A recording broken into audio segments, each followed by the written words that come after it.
Hello, nice to see you again. So, what we're going to go over today actually comes from the wonderful Marnie. Marnie just moved to the United States from Turkey. She's got a fantastic job. So excited for her. She actually sent me these phrases, words, whatnot that she's heard a lot in her new job. So, she wanted to go over some of what they all mean. So, she and I talked about it, and she follows me here on YouTube. Thank you, Marnie. And we thought it would be very, very helpful for the rest of you because some of you might be here in the United States. This might be very helpful. This is also helpful for TOEFL and IELTS and also everyday conversation or if you're writing an email and whatnot. So let's get started. The first one is catch me up to speed. This means we're basically catching somebody up. We're bringing someone up to date with what is happening. Can you catch me up to speed on the new project? Or, hey, I'm late to the meeting. Can you catch me up to speed with what is happening? So basically, when you want to inform somebody of what's going on and get them caught up so they understand, you catch them up to speed. So let's go to the next one. Make this a little bit bigger. Tune out. So I love this one because I always tell my husband he tunes me out. And for those that are married or have a boyfriend for a long time, and I'm sorry, men, this is going to you, uh, men and their listening skills. So it means when they stop paying attention, you don't feel like they're listening. He tuned out during the long meeting. Uh, Thursday, I went to my dad's house. I asked my husband to water my flowers. I come back Saturday. Flowers are looking a little strange. And I said, hey, Mike, did you water my flowers? And he goes, huh? Did you ask me to water the flowers? Wonderful, beautiful husband, Mike, tuned me out. So I always say men do this. So your boyfriend, your husband, maybe your father, listening skills. They don't pay attention. They don't listen. They tune out. Sometimes if I'm bored or somebody is complaining too much, I may tune them out. So tune out. Downplay. You're making something seem less important. She downplayed her role in the success. So maybe Mary, wow, she had a very, very important role in the success of her company, but her reply was, oh, it was nothing, no big deal. She downplayed it. Maybe you just bought a new house and it's totally fancy, beachfront property, and somebody asks you about your new house and you say, oh, just it's nothing, just, a small, comfortable house. You downplay it.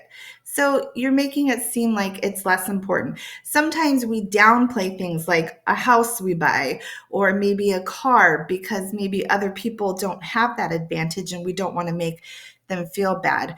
A lot of times in the workplace, we might downplay our success because our colleague or colleagues might be a little jealous or whatever the issue is. We don't want to upset someone, so we downplay it, make it seem less important, even though it is. Troubleshoot.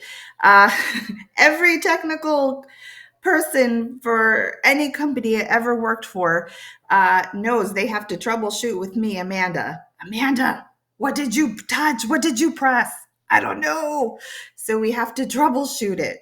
And it means identify and fix problems. We need to troubleshoot the internet issue, meaning we have to figure out what's going on. Maybe we need to go to a meeting together and let's just say the numbers are down. We've got a good marketing team, a good sales team, but numbers are not where they should be. So let's troubleshoot. Let's figure out what's going on to make those numbers high.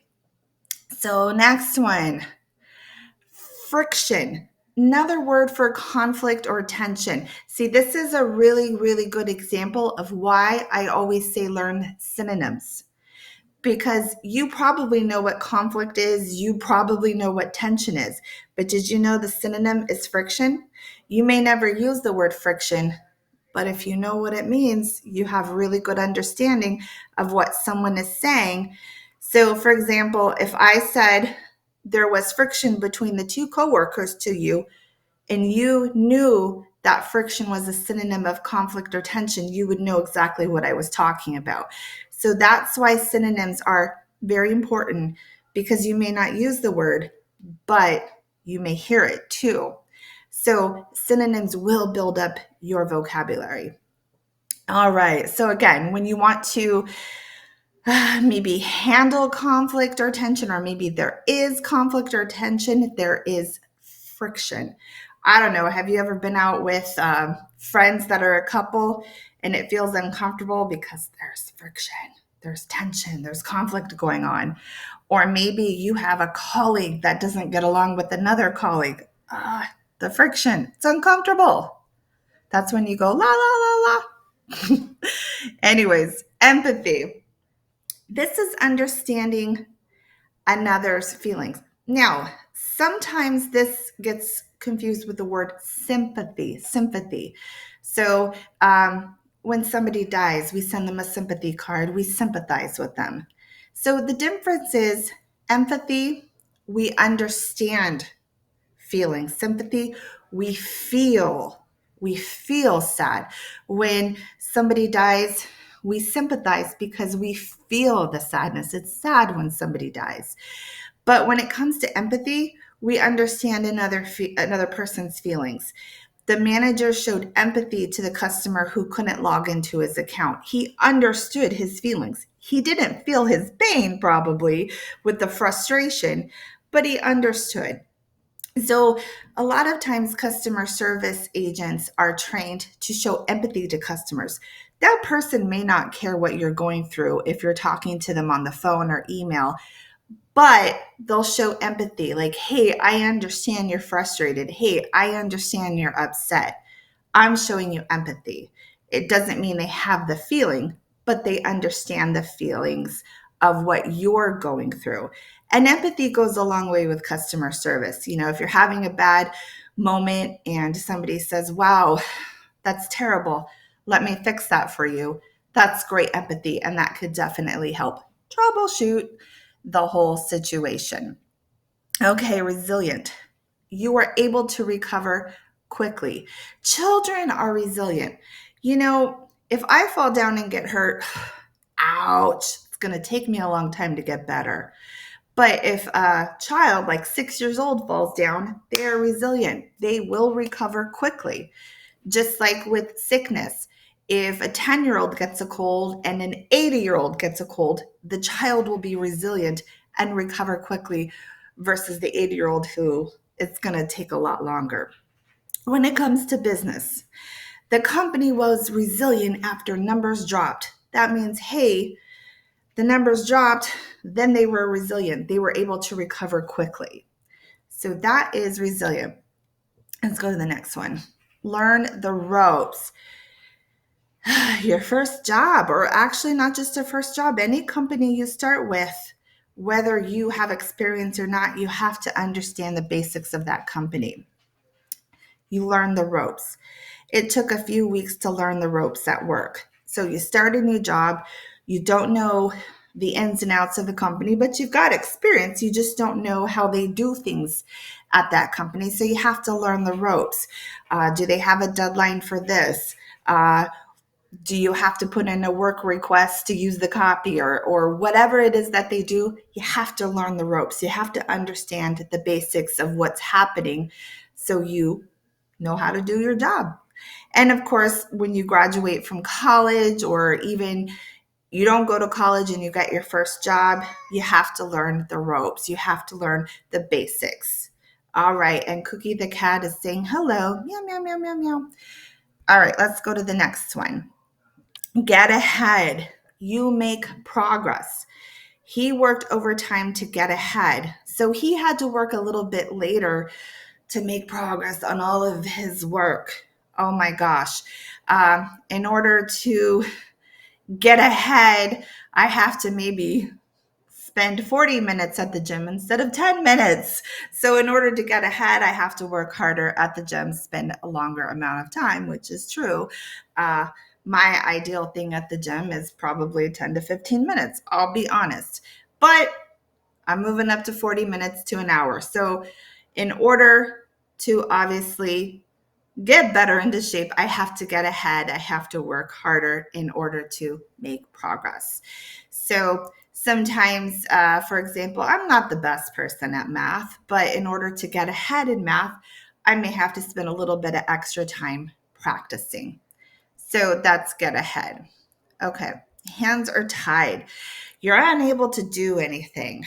So Mary wanted a raise, but the company's hands were tied since numbers were down.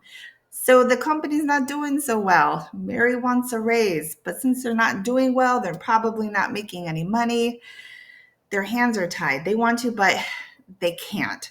So you may want to do something, but you can't do it. Your hands are tied.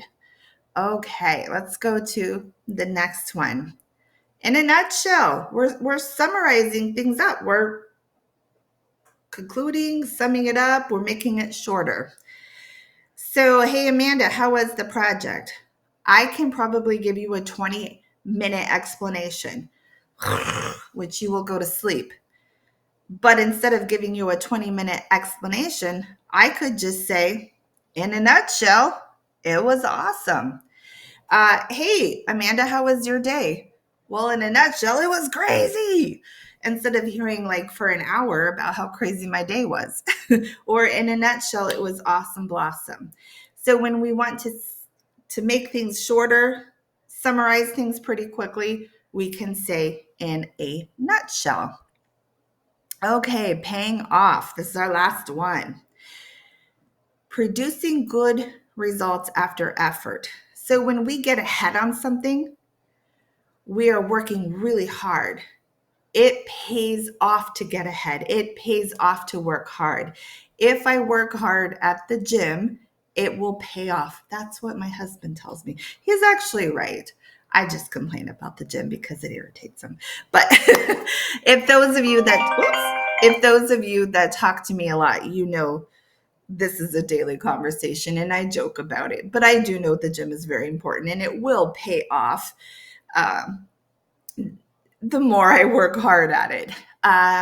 If you study and you take the time to prepare for the TOEFL, it will pay off. You will get, hopefully, the results that you want. If you prepare for that job interview and you study some basic interview questions, you study and learn about the company, it will pay off and hopefully you'll get that offer. If you don't get that offer, it will still pay off because it will help you for other interviews. So anytime you work hard at something, those good results will be awesome because it will pay off. You may not think so at the time, but it will. Getting extra sleep will pay off because you won't be so cranky during the day. So paying off, that's a really, really good one. Work hard and it will pay off. On that note, have an awesome, blossom, super fantastic day. Keep those messages coming. I got a little backlogged, but I'm catching up. And thank you, Marnie. Thank you for allowing me to share this and thank you for being super fantastic.